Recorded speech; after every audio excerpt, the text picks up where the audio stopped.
আমি রূপা চৌধুরী। আমি আজকে মিক্সড খিচুড়ি বানিয়ে দেখাচ্ছি। রূপাস কুকিং থেকে আমি এটা খিচুড়ি বানিয়ে দেখাচ্ছি। আমি চাল, ডাল, হাফ কাপ চাল, হাফ কাপ ডাল, দুটো ছোটো আলু টুকরো টুকরো করে কেটে, দুটো কাঁচা লঙ্কা, দুটো পেঁয়াজ, 4টা রসুন, তারপরে 1 চামচ আদা বাটা, জিরে, ধনে, গরম মশলা, তেল, নুন, মিষ্টি, ঘি, 1 চামচ ঘি দিয়ে সব মিক্সড করে আমি এই প্রেসারের মধ্যে এই মিশ্রণটা ঢেলে দিয়েছি। শর্টকাটে যদি খিচুড়ি বানাতে চান, ঘরে যা উপকরণ থাকবে তাই দিয়ে আপনারা করতে পারেন। এটা আমি নিরামিষ বানিয়েছি। আপনারা এর মধ্যে ডিম ফাটিয়ে দিয়ে দিতে পারেন, চিকেনও দিতে পারেন, সব কিছু, টমেটো দিতে পারেন। আমার কাছে টমেটোটা ছিল না, আমি তাই যা আছে তাই দিয়েই করে আপনাদের এটা শর্টকাটে একটা ভিডিও বানাচ্ছি, যাতে আপনারা তাড়াতাড়ি করে খিচুড়ি বানিয়ে খেতে পারেন। বাজারে না গিয়ে আপনারা এটা করতে পারেন। দেখতে পাচ্ছেন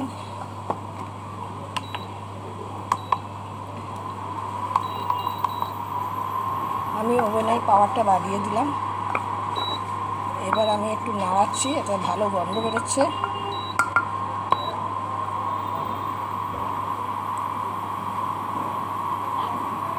আমি এই পাত্রের মধ্যে সব কিছু মিক্স করেছিলাম।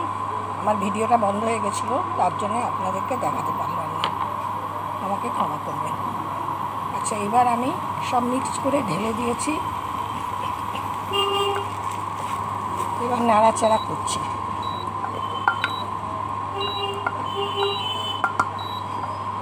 এর মধ্যে গরম মশলাও দেওয়া হয়ে গেছে, সব মশলাই প্রায় দেওয়া হয়ে গেছে।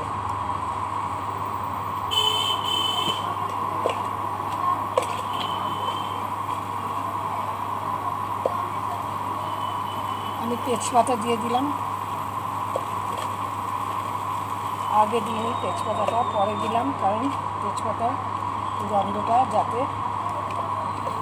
যাতে বেরোয়।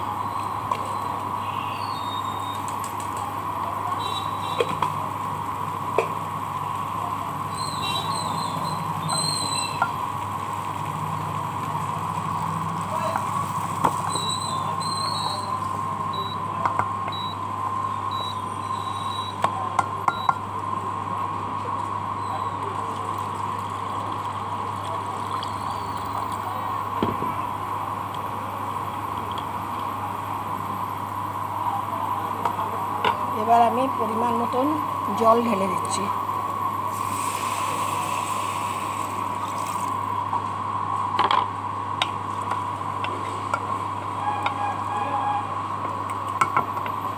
আতপ চালে করলে আপনারা একটা সিটি দিতে পারেন, 1 থেকে 2, কিন্তু এটা যেহেতু সেদ্ধ চাল, আপনাদের 3-4টে সিটি দিতে হবে।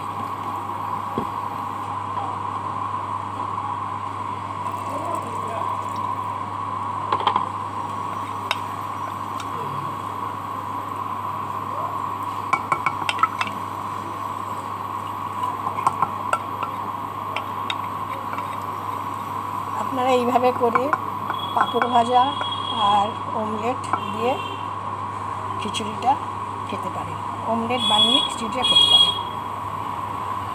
অনেক সময় ডিম দিলে আঁশটে গন্ধ বেরোয়, অনেকে খেতে চায় না, তার জন্যই আমি বললাম আপনারা পাঁপড় ভেজে পাতের মধ্যে আর অমলেট করে শর্টে কাটে খেতে পারেন।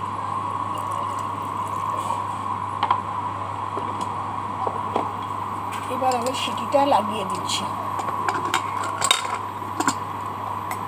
প্রেসারের ঢাকনাটা বন্ধ করে দিলাম।